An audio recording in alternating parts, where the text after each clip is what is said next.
Avant d'entamer ce voyage au cœur de votre monde intérieur, je vous invite à vous installer confortablement et à fermer les yeux en vous laissant porter par l'histoire de petits êtres qui habitaient jadis dans le monde mental. Le son aigu de l'alarme retentit, sortant brusquement petit être de son sommeil. Il resta immobile dans son lit, comme cela lui avait été ordonné, et observa les grains de poussière danser dans les premiers rayons de soleil qui pénétrèrent la minuscule fenêtre de sa cellule. Une seule photo prônait sur un mur défraîchi et insalubre. Lorsqu'il était pris d'angoisse, il contempla cette terre au halo bleuté qui figurait sur la photo, et cela le réconfortait, lui rappelant son passé dans lequel tout était si différent. Soudainement, il entendit des pas s'avancer, et ses yeux enflés ne lui permirent guère de reconnaître la silhouette. Une imposante forme se dessina devant lui. Il esquiva la panique, comme il avait appris à le faire, afin de ne pas être repéré. Il tenta au mieux de contrôler ses petites mains tremblantes, et il supplia au fond de son cœur qu'on ne lui inflige pas de nouvelles peines. « Quelles sont les 3 règles d'or ?» demanda la silhouette imposante en hurlant. « Ne jamais m'écouter, ne jamais me respecter et ne jamais me réaliser, » rétorqua le petit être, tête baissée. Dans un geste brusque, il fut traîné jusqu'au camp. Petit être faisait partie du groupe Les Conscients. Les gardiens du camp, les inconscients, les fusillés du regard. Tous étaient soumis aux 3 règles d'or qu'imposait leur nouveau souverain, la peur. Sans relâche, elle observait l'activité depuis sa grande tour. Ce malfaiteur prenait un réel plaisir à torturer ses esclaves en leur immisçant des pensées horribles dans leur cerveau.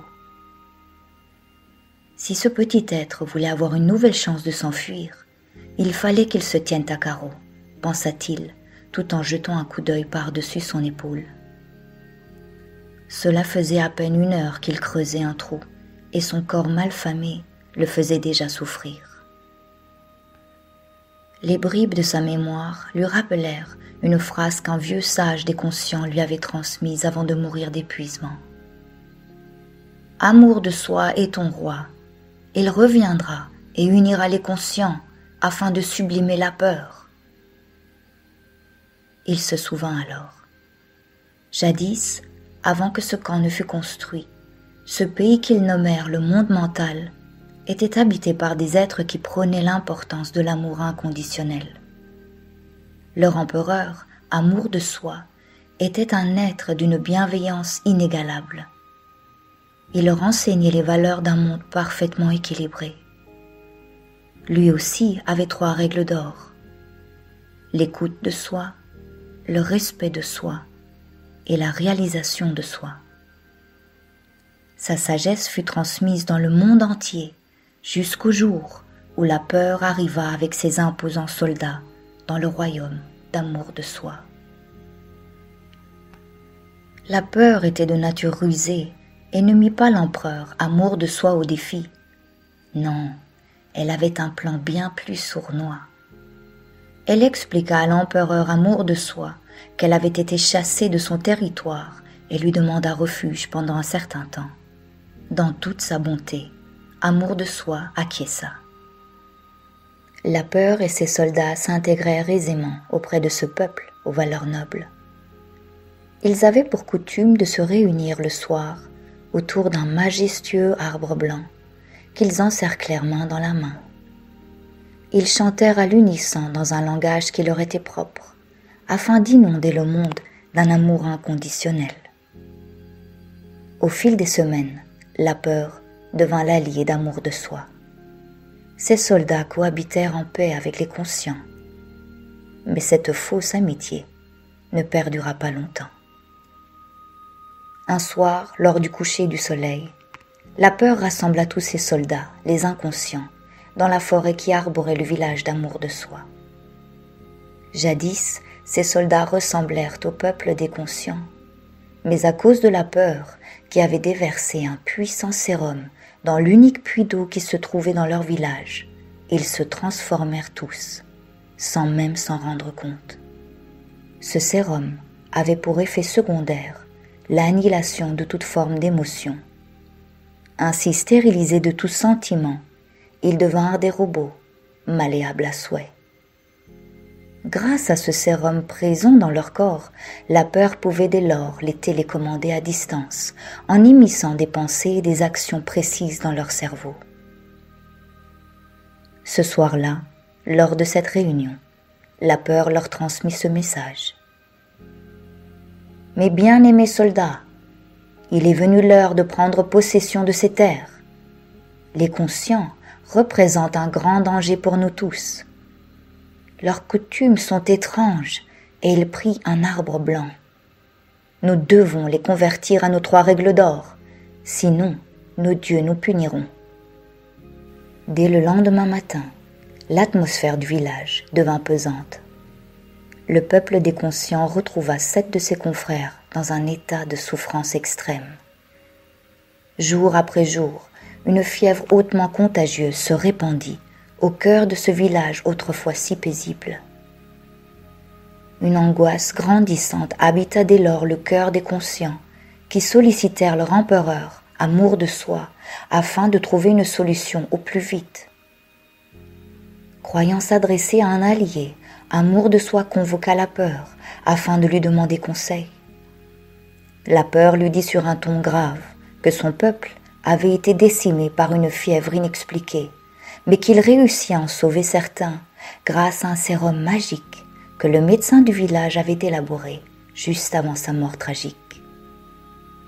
Amour de soi le supplia de sauver son peuple, sans savoir qu'il était en train de faire un pacte avec une force maléfique. La peur sourit intérieurement. Il sut que l'angoisse était telle qu'aucun conscient ne refuserait un remède miracle pour se libérer de cette immense affliction. Son plan avait réussi. Les conscients furent immédiatement invités à ingérer ce sérum. 24 heures plus tard, aucun conscient ne se souvint de qui il était. Tels des zombies, déconnectés de leur sagesse intérieure, ils erraient dans les rues. Une immense tristesse s'abattit sur Amour de soi, qui pensait pouvoir faire confiance à la peur. Face à ce bouleversement et dans l'impuissance de venir en aide à ses bien-aimés, il fut banni de sa contrée. Même si ses paroles paraissaient vaines dans ces circonstances, il adressa toutefois ces derniers mots à son peuple. Le jour venu, vous allierez à nouveau vos forces et vous transcenderez ensemble la peur. En l'accueillant, vous lui permettrez de guérir de ses tourments. Allait-il revenir un jour ? Se demanda Petit Être en essuyant la sueur sur son front. Il était le seul qui réussit à se cacher au moment où le sérum fut administré. Depuis, il devait faire semblant d'être un zombie, lui aussi. Il ne pouvait laisser transparaître aucune émotion, même s'il était habité par une profonde peur. Mais en même temps, il ressentit une colère monter en lui. Il n'en pouvait plus de cette situation dans laquelle seule la peur gouvernait son monde à sa guise. Cette peur avait réussi à mettre son peuple dans une telle angoisse, et ce foutu sérum était devenu leur seule issue. Croyait-il, car au fond, cette fièvre n'était peut-être pas aussi dangereuse que cela. Mais la peur savait comment parler aux gens. Elle avait en effet d'excellents arguments. Et une fois la peur de la maladie et de la mort installée, il était simple d'utiliser cette brèche pour amener un antidote miracle sur un plateau doré. Abattu, Petit Être se résigna à accomplir sa tâche en continuant à creuser. De toute façon, il était perdu d'avance. Nul échappatoire ne se dessinait à l'horizon. Il allait cesser de penser par lui-même, en oubliant qu'il avait eu l'envie de fuir un jour. Finalement, il ne se poserait plus aucune question, mais il avalerait toutes les paroles de la peur sans aucune once de résistance. Voilà l'état des choses. Il n'en pouvait plus.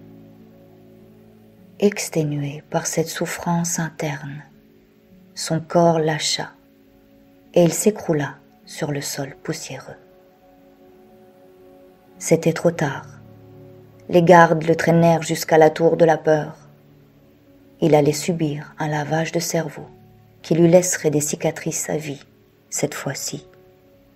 « Où suis-je » demanda petit être plongé dans l'obscurité. Le silence l'entourait. Il sentit son cœur s'accélérer et prit note d'une odeur nauséabonde.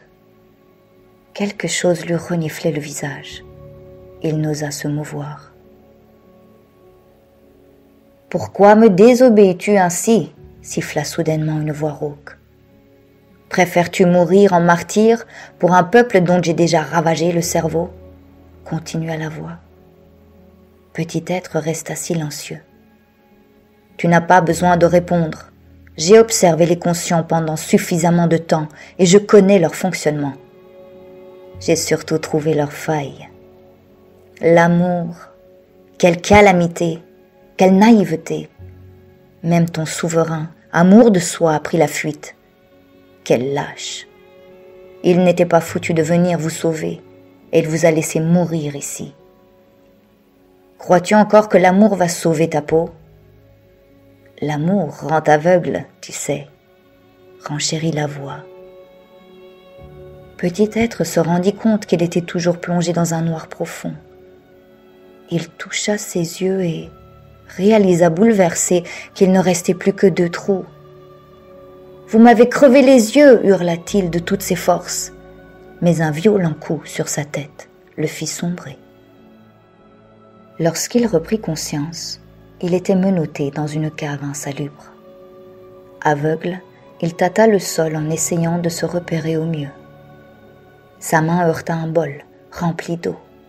Assoiffé, il en but quelques gorgées. « Que vais-je faire maintenant » sanglota-t-il amèrement. Il ne put même pas pleurer puisqu'on lui avait ôté ses yeux. Mais soudainement, il entendit une voix au loin. « Petit être, tu n'es pas seul. J'ai toujours été avec toi et c'est moi qui t'ai conduit ici. »« Qui es-tu ? Et regarde dans quel état on m'a mis » s'énerva petit être, peu intrigué par cette voix. « En ayant perdu tes yeux, il t'est maintenant possible de regarder en toi et de découvrir ta force intérieure, » continua la voix. « Que pourrais-je faire avec ma force intérieure si je n'arrive plus à être en contact avec le monde extérieur ?» renchérit petit être. « Justement, il n'est nul besoin de voir le monde extérieur, parce que la peur se manifeste dans notre monde intérieur. C'est à cette porte qu'elle vient frapper. » Petit être resta silencieux pendant un moment, et certains souvenirs se manifestèrent à lui. Il revit la scène durant laquelle son peuple, tant effrayé par la fièvre, fit la queue afin de recevoir ce sérum soi-disant magique. Il vit la brèche que la peur avait créée en eux. En effet, la peur avait réussi à déconnecter les conscients de leur monde intérieur en induisant une terrible angoisse de la mort et ainsi, à travers cette faille, la peur put exercer son pouvoir sur eux. La voix continua. « Oui, petit être, s'il y a une faille dans ta relation avec ton monde intérieur, alors cette faille devient une source de nourriture pour d'autres. Il est temps que tu te réappropries ton pouvoir. » « Comment puis-je faire cela ? Je suis seul, confiné ici, et je me sens tellement impuissant, » continua petit être exaspéré. La voix reprit. « Ce confinement ouvre sur des révélations qui vont transformer ton monde intérieur, petit être. Et tout ce qui se modifie en lui affecte inévitablement le monde extérieur, puisqu'il en est l'extension. Une seule voie s'offre à toi, petit être. Si tu veux mettre un terme à ce cauchemar il te faudra faire face à la peur et l'accueillir dans ton cœur. Tu me demandes l'impossible. Comment pourrais-je aimer la peur, elle qui m'a ôté toute ma famille et l'a réduit en esclave? S'indigna petit être. Ce n'est pas la peur qui a créé tout cela, mais ton inaptitude à l'accueillir en ton fort intérieur. Souviens-toi, comme tes confrères ont rejeté cette angoisse face à la maladie. C'est précisément par cet acte de rejet que la faille dans leur monde intérieur s'est créée. Une guerre intérieure s'est ainsi installée, et par cette brèche, la peur a pu les manipuler. Ton nouveau souverain, la peur, est uniquement présent pour te faire réaliser cela. La peur est là pour t'aider à ouvrir les yeux sur ce qui se produit en ton fort intérieur. Elle pointe du doigt cette brèche intérieure, c'est son unique rôle. Si tu résistes à cette peur, alors elle va s'accroître davantage. Mais si tu cesses de la combattre, alors elle n'a plus lieu d'être. La voix qui n'était autre que la voix d'amour de soi disparut à l'instant où le souverain fit brusquement irruption dans la cave. Mais étrangement, petit être ne sentit plus d'appréhension en sa présence. Au contraire, il était habité par une sérénité jamais connue auparavant. « N'essaye pas de t'opposer à moi !» hurla la peur soudainement. Le peu de forces restantes permirent à petit être de se lever. Il s'approcha de la peur et lui chuchota. « Je n'ai plus l'intention de m'opposer à toi, chère peur. Au contraire, je vais t'accueillir et te chérir jusqu'à ce que tu te dissolves dans l'abîme de mon amour inconditionnel. Tu sais, ce n'est pas l'amour qui rend aveugle, mais la peur, chère peur. » Il est dit que petit être a pu rendre la liberté à son peuple, ainsi qu'à tous les inconscients dominés par la peur. La peur disparut étrangement lorsque petit être la serra contre son cœur.